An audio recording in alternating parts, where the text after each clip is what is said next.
Fallout 76 was definitely not a game I expected to like all that much, obviously given its terrible launch and overall track record of being extremely buggy. However, that didn't stop me from buying and playing it because right now I'd say we are in a bit of a dry spell when it comes to new games that are really worth getting invested in. So I thought I'd give it a shot. I've been a fan of Fallout games and Bethesda as a whole for a long time, and 76 has been out for a good while, so most bugs should be fixed by now. And with the recently released Wastelanders update, I've heard some good things about the current state of Fallout 76. So here we go, diving into the game that might have had one of the worst launches in all of game history. A quick disclaimer, I like to keep my videos feeling like they are from a player's perspective rather than a game journalist's, so I might be less objective than a game journalist would be. However, I try to give you guys a feeling of what playing this game might make you feel or what you might notice based off of my experience with it. So starting off with the good things, Fallout 76 feels very similar if not identical to Fallout 4. I personally enjoyed Fallout 4, so this is a plus to me. Some people would like to say that's a negative, but Fallout 4 played very nicely in my opinion, so this game being close to it doesn't strike me as bad. One of the major problems with 76 in the past was the lack of people to talk to in the world, which made it feel very empty, but now that we have actual NPCs, the world feels way more alive than before. This actually feels like a real Fallout game with all that's been done. I also actually noticed a pretty big difference when it came to lighting in the game when compared to Fallout 4. The lighting in 76 looks really good outdoors. This is a very pretty game when it comes to the visual quality of the world. I'm not saying the textures are that amazing because they really aren't an improvement over what we've seen, but the lighting to me looks really nice. When it comes to customization, character creation is ripped straight out of Fallout 4, and I'd say that's probably a good thing because the character creator was very detailed and I found it pretty easy to use considering I've used it before. Also, there's a lot of cosmetics, so you're bound to find something that you like to make your character look like they're out of a fashion show or a homeless person. This might come as a surprise to some, but I actually liked that Appalachia was the choice that Bethesda made when choosing a region for this game. Also, there's a lot of variety in terms of regions in this world. There's the Cranberry Bog, the Ash Heap, etc. I mean, just look at this map. There's some pretty clear differences in area here. And it's just something different compared to the Fallout games we've had in the past. I also really like that we can build our own player camps. It's almost identical to settlement building in Fallout 4, but without Preston Garvey screaming at you the whole time, and you can place your camp pretty much anywhere you want. The only limitation being it can't be too close to a named location. I mean, look where I built mine. I have this amazing view off the side of this cliff.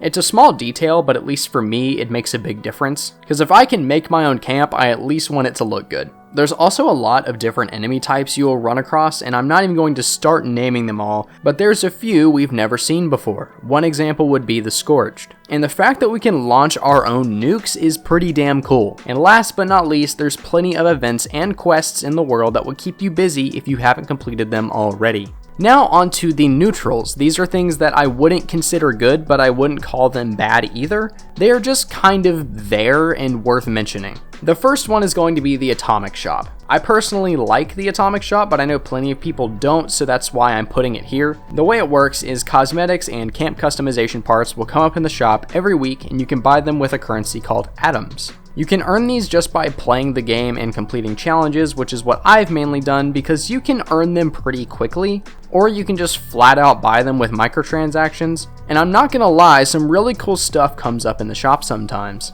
The only caveat with this is if you don't play the game like all the time, you're not going to have a ton of atoms saved up. So if you find some stuff in the atom shop that you really want to get but don't have the atoms because you don't play all that often, you're going to have to spend money. Next is the Fallout First subscription, and there is a lot of contention over this. It's an optional subscription service for 76 that gives you a bunch of atoms, a private server, and some other stuff like a survival tent for $12.99 a month or $100 annually. It's completely optional, you absolutely don't have to buy it if you don't want it. It really doesn't change gameplay at all. It really just gives you some extra goodies every month. If you are really invested in the game and play a lot, this isn't a terrible idea. I have heard that Bethesda is being really weird about content drops with Fallout First, so if you're on the fence about getting it, I would say just wait on it and see what Bethesda does with it, or if you just want the atoms and a private server, then by all means go ahead and pick it up. Next is going to be the perk card system. I'm sort of indifferent about the perk card system, some people love it, some people hate it. But really, it's just a different way of doing builds in a game like this. Instead of the regular, you get a skill point and then you spend it on a perk in a skill tree, now you have to get a perk card, and these perk cards get unlocked as you increase your stats, but you can also get them from just random pack openings, so it adds some RNG into the mix. And RNG is one of those things where either it's really good to you or it's really awful to you. So everybody's experience is probably going to vary when it comes to this. If it returned in the next Fallout game, it wouldn't really bother me. I don't think it's that bad, but I don't think it's anything that amazing either. And finally, for the neutrals is the legendary weapons. They exist, some are pretty strong and some are pretty trash. It's really just up to you to figure out which ones are worth using. They are basically normal weapons that have a special perk tacked on. I didn't really find anything that wrong with legendary weapons or that amazing either, so I'm just going to put them in neutrals. Alright, so now for the criticisms. These are things that I find wrong or just annoying from my player experience. Keep in mind some of these might be opinionated, you might not have the same problems with the game, and you are welcome to disagree with me and other people in the comments, but please, all I ask is that you keep it respectful to everyone in the comment section below.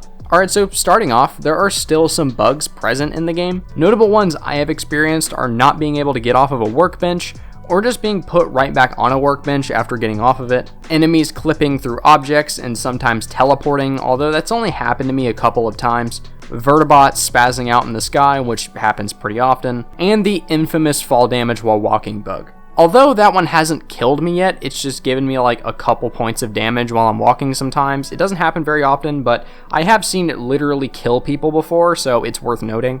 Other than that, it's been fine.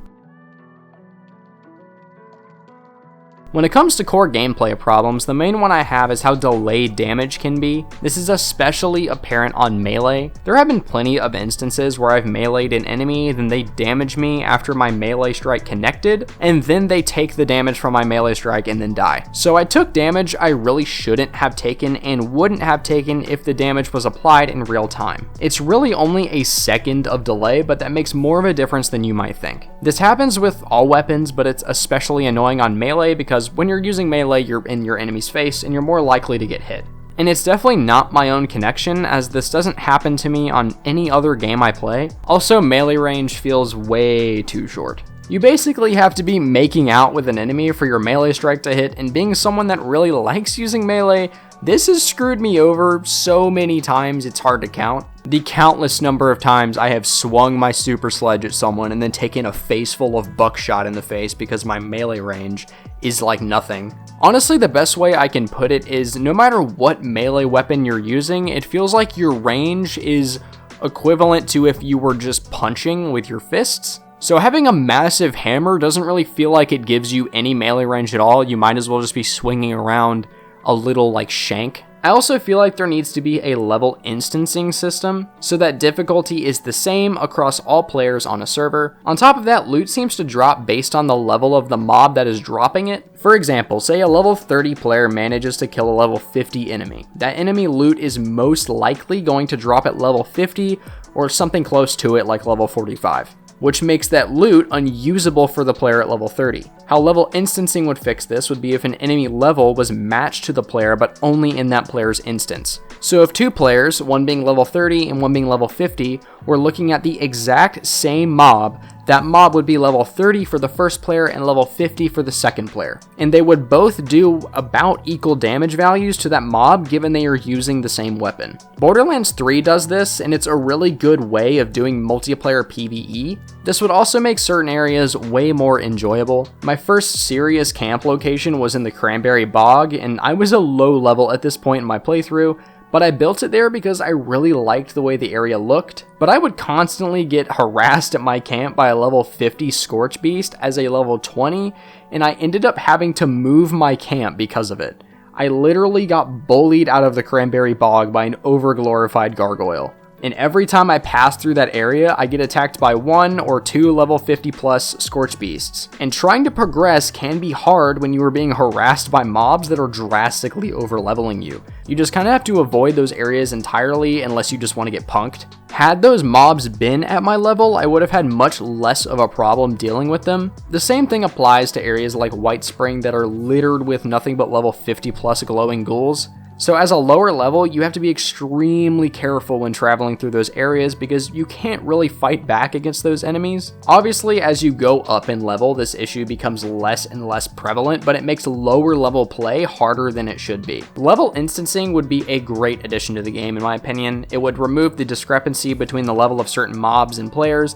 It would make the overall gameplay experience more enjoyable and streamlined. Also, please stop making me pay caps just to fast travel. In a game that fast travel is something that you pretty much do all the time, you lose a lot of caps really quickly. When vendors are selling things upwards of 1200 caps for certain items, I'd like to not spend those on something as basic as fast travel. Also, remember how I mentioned we can launch our own nukes and it being pretty cool?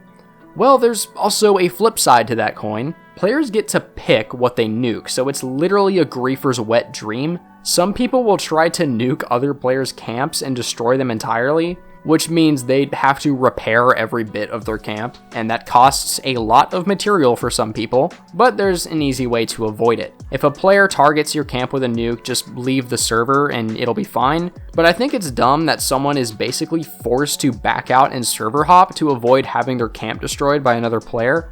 Also, having a hunger and thirst bar didn't really bother me when I was first getting into the game, but now that I've been playing it for a while, it's really just nothing but an annoyance. As I'm just trying to quest and level up, I have to keep remembering to farm for water and food so I can keep myself healthy and I don't lose my entire AP bar. And those bars go down quick unless you have certain perks slotted. Personally, I would rather it just go down very, very slowly or just remove it from the game entirely. It's like a reoccurring speed bump in the gameplay experience and all it does is annoy the player. And sometimes I just kind of want to sit in my camp, but I feel like I shouldn't because my hunger and thirst will just go down while I'm sitting there doing nothing. And while building my camp, I kept having to refresh my hunger and thirst multiple times throughout my build because I kept suffering from starvation and dehydration, which was annoying as hell. And the combination of there being a hunger and thirst bar and it costing caps to fast travel pretty much means no matter what method of transportation you use, you are losing something, whether that be currency or aid material. Because if you choose to walk to a location, then you're going to lose hunger and thirst by doing so, so you're going to have to replenish that with food and drink. But if you fast travel, you lose money, so it's really just a lose-lose situation. You sort of have to sacrifice something if you want to go anywhere in 76, and this is why I think one of those two things needs to be taken out. Either it needs to be zero cost to fast travel, or we need to get rid of the food and hunger meter, because both of them together just really don't make sense. And in previous Bethesda games like Skyrim or Fallout 4, it really didn't cost you anything if you wanted to fast travel or walk somewhere, you kind of just did it. And this being a Bethesda game where it's really all about adventure, it feels weird that it's punishing you for doing that, so that's why I think there needs to be a change there. And last, but definitely not least, I kinda miss companions. I know you can have an NPC at your camp, but it feels weird not always having a travel buddy in a Bethesda game. In Fallout 4, I always had Piper to keep me company, but when I'm playing solo in 76, I'm playing solo. And this being a Fallout game, it doesn't really feel complete without a companion system. It's a small gripe and definitely a personal preference, but I liked companions and I wish they were in 76. In conclusion, I like 76, mainly just because of the Fallout elements of it, like the classic music and the overall atmosphere that Fallout games have. I've always been a fan of that. But aside from that, it's a decent game. I don't know if I can say it's good yet, but it's definitely better and worth playing if you enjoyed Fallouts of the past. But issues like the damage delay and annoyances like the hunger and thirst bar keep me from really wanting to play it all that often. If you love Fallout, you'll like 76 because it's Fallout. If you don't like Fallout, you'll hate 76 because it's subpar. But to be completely honest, if they addressed all the things I have wrong with it, I'd probably play it pretty often, which probably wouldn't be that healthy, so it's probably for the best. I hope you guys enjoyed it. If you did, make sure to leave a like on this video and subscribe. Feel free to recommend games for me to play in the comments below, and I'll see you guys in the next one. Later.